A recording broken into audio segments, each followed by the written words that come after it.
2019 CR 8528, State of Texas versus Arthur Scarborough. Could I have parties announced for the record for the state? Michael Villery off the state. Matt Stolhansky from Mr. Scarborough. And are you Mr. Scarborough? Showing you what's entitled Motion to Enter Adjudication of Guilt and Revoke Community Supervision. Did you review that document with your attorney? Did you understand it?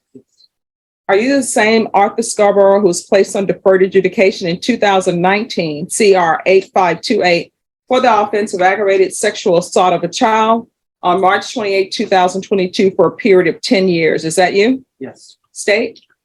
Violated conviction number 13B on or about the 24th day of August 2022 in Bexar County, Texas. The defendant, Arthur Scarborough, defended there failed to comply with the instructions of the Bexar County Community Supervision and Corrections Department Sex Offender Program, and that the defendant failed to comply with the instructions of Lone Star Offender Treatment Program, his court-ordered sex offender treatment program, and that the defendant was suspended from sex offender treatment for failing to admit responsibility for his offense in violation of condition number 13. How do you think to that? True or not true? True. And the state would waive and abate the remaining allegation. Did you understand by pleading true to violation of condition 13B, court could find it true, grant the motion, find you guilty, and sentence you to life in prison and up to $10,000 fine? Yes, sure. Knowing that, do you still wish to plead true to 13B? Yes, sure. Court will find 13B true.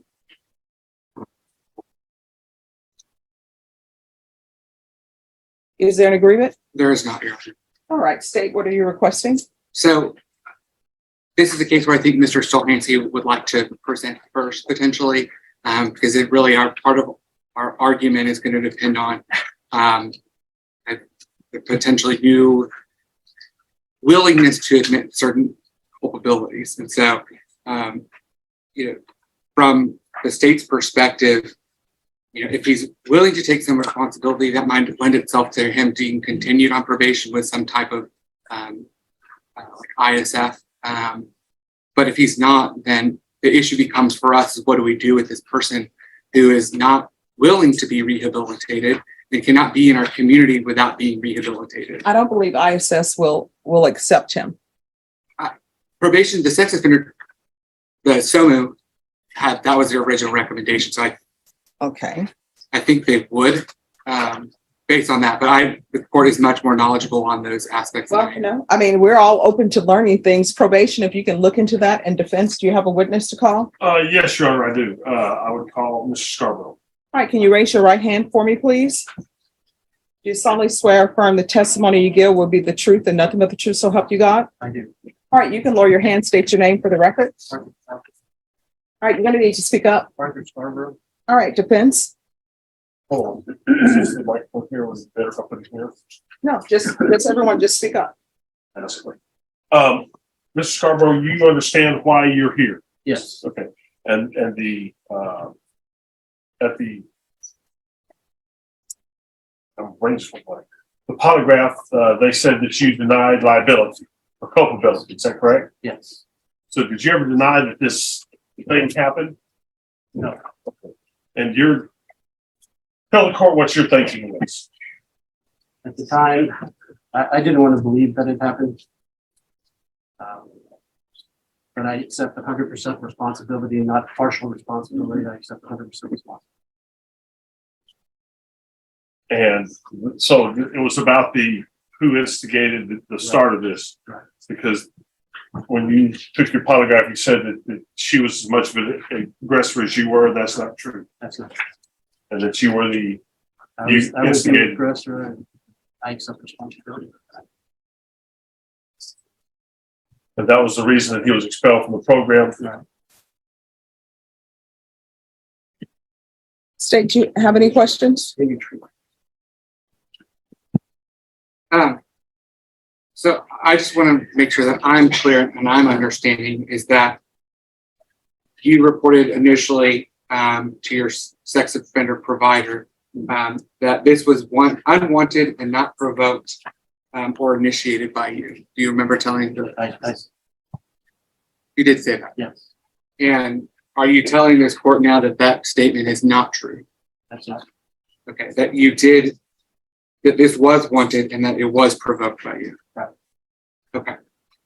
I've had a lot of time to think it over, especially while I was incarcerated for 61 days, and then I'm on house arrest for the 35 days. And I realized that I am the one that's the problem. Okay. Do you remember having a conversation with your sex offender provider, Ms. Vicki Elliott, and her giving you that opportunity to say the truth? Yes, and at that time, I didn't want to believe that that was the truth. And isn't it true that when she confronted with you about this and letting you know that you'd be exited from the program and that you would potentially have an MTR, that you still at that point decided that you weren't willing to take responsibility? I did take responsibility, and I told her at that time that I accept 100% responsibility. But I still stuck to the story that I wasn't 100% at fault as the aggressor. But I realized after thinking it over for so much time that I'm 100%. Okay. But you also I accept the responsibility, and I wish to continue the truth. and you understand there's a distinction between, it's not really taking responsibility to say that a child provoked this, right? That's not really taking responsibility. You understand that? So when you said initially you took responsibility, that's not really taking responsibility. When I talked to the counselor after I felt the polygraph. I'm sorry? I can't hear you. When I talked to the counselor after I failed the polygraph test, I did take 100% responsibility. Okay.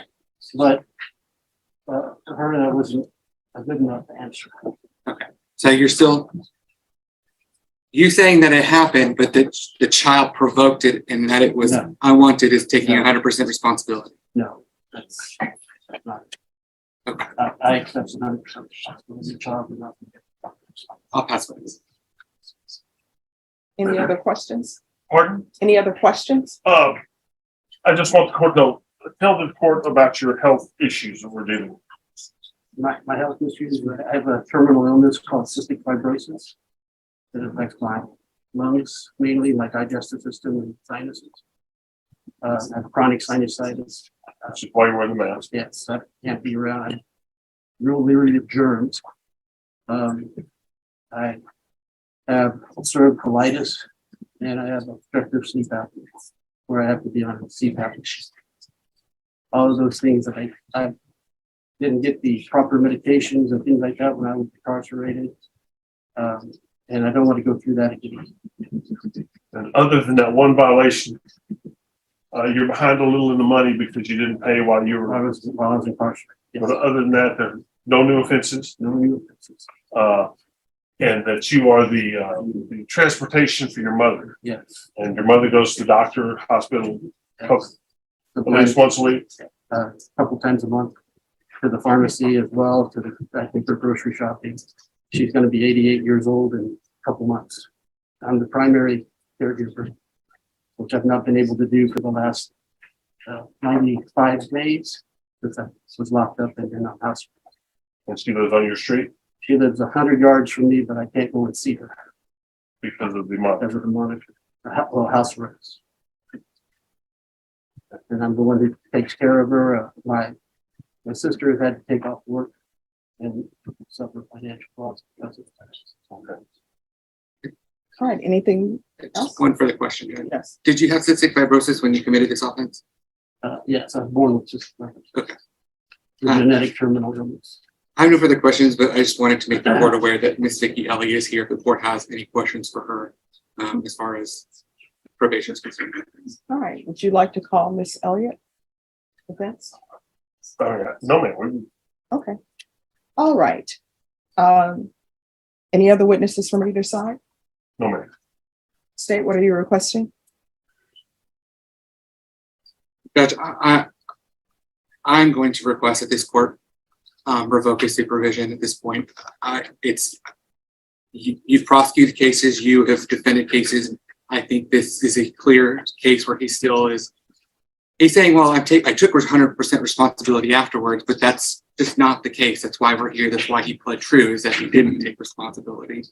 And that there is the inability at this point for the state to do anything other to ensure that our community is safe from him potentially reoffending. And that would be to place him in a corrections department so that he can't have access to children. This is a case that, obviously the state recommended initially, but that was, the court's aware that we do that in certain circumstances due to victim cooperativeness and really times taking into consideration the further well-being of victims. I think he was given an opportunity. He continues to not take this seriously or make good efforts in progressing his treatment. And so we're going to ask the court to revoke his community supervision and sentence him. All right, defense, what are you requesting? And Your Honor, we're asking that you leave him on probation. He's done 60 days in jail. He's been on monitor for 30 house arrest for 30 days, 30 something days. That he completely admitted today in open court that he was the aggressor, wasn't the child's fault in any way. I'm not sure what the state was speaking of when he said he's not accepting responsibility. He's telling you that he did it, and he admits he did it, and it was his fault. And, he had time to think about it in jail, and that this is 100% responsible for this, and it's his fault. I would ask you to leave him on probation. He's committed no other offenses. He's been a pretty good, other than this one thing, pretty good probationer. All right, is there anything else for me to decide? Nothing further to say. All right, the court is going to grant the motion, find you guilty, sentence you to 10 years in prison, give you credit for any time served, Chapter 62 registration, no contact with the complainants, showing you what's entitled Trial Court Certification of Defendants' Rights to Appeal. You do have a limited right to appeal, and that is as it relates to the allegation in the motion, not the fact that you were on probation. Because this is a felony conviction, you're not allowed to own or possess any weapons or ammunition. If you have a question over what a weapon or ammunition is, you'll need to speak to an attorney. Good luck to you. In 2023 CR 8957, State of Texas versus Justin Gamboa. We're going to have parties re-announced for the record for the state. Jason Garahan, Your Honor. For the defense. David Rodriguez for the defendant. And are you Mr. Gamboa? Yes. All right. We were in the middle of the plea. The court had already accepted into evidence State's Exhibits 1 and attachments, and the court had some concerns with regards to mental health issues, if there were any, if the defendant was competent or not competent. Defense, have you had a chance to speak with your client? I have, Your Honor. All right. And are you prepared to address those issues on the record? Yes, Your Honor.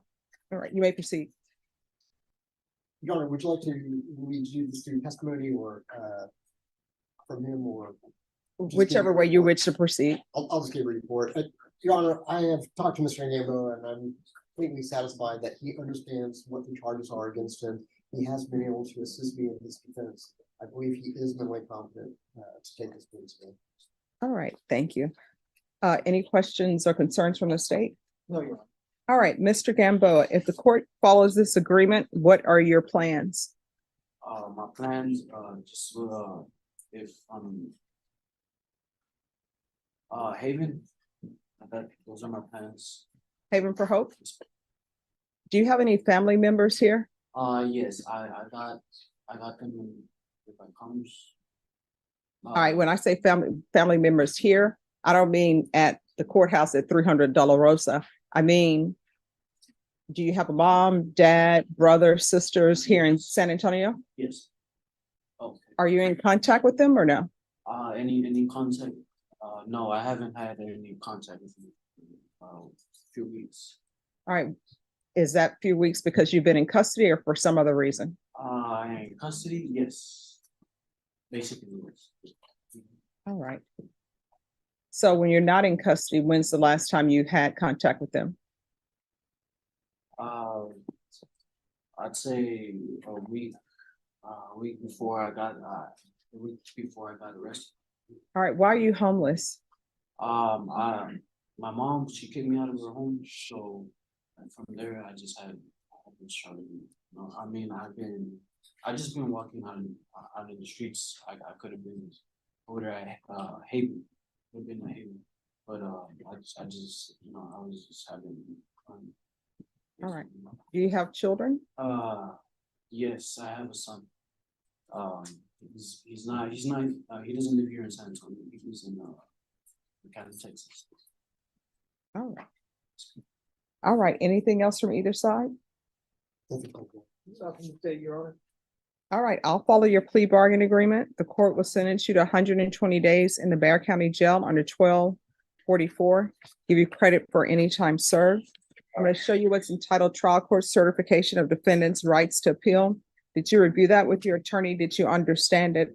Yes, And did you sign it? yes, Because this is a plea bargain agreement, because I followed your plea bargain agreement, and because you waive your right to appeal, you do not have the court's permission to appeal.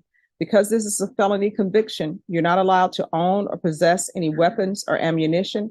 If you have a question over what a weapon or ammunition is, you'll need to speak to an attorney. Do you understand? yes, All right, we can go off the record. Good luck to you. You had better start making your plans. Otherwise, it's not going to go well for you in this society. You understand? yes, thank you so much. All right, you're welcome. Have a great rest of your day. Arthur Scarborough was sentenced to 10 years in prison by Judge Stephanie Boyd after admitting he violated his deferred adjudication probation for the aggravated sexual assault of a child. The violation stemmed from his suspension from court-ordered sex offender treatment after he failed to accept responsibility for his crime. His treatment provider had given him an opportunity to admit the truth, but he continued to claim the child victim provoked the assault. In court, Scarborough attempted to claim he now accepted 100% responsibility, but Judge Boyd saw through his last-minute reversal.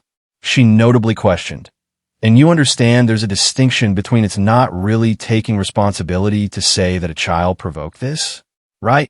Despite his claims of being his 88-year-old mother's caregiver and suffering from cystic fibrosis, Judge Boyd granted the state's motion, found him guilty, and sentenced him to a decade in prison for his original offense.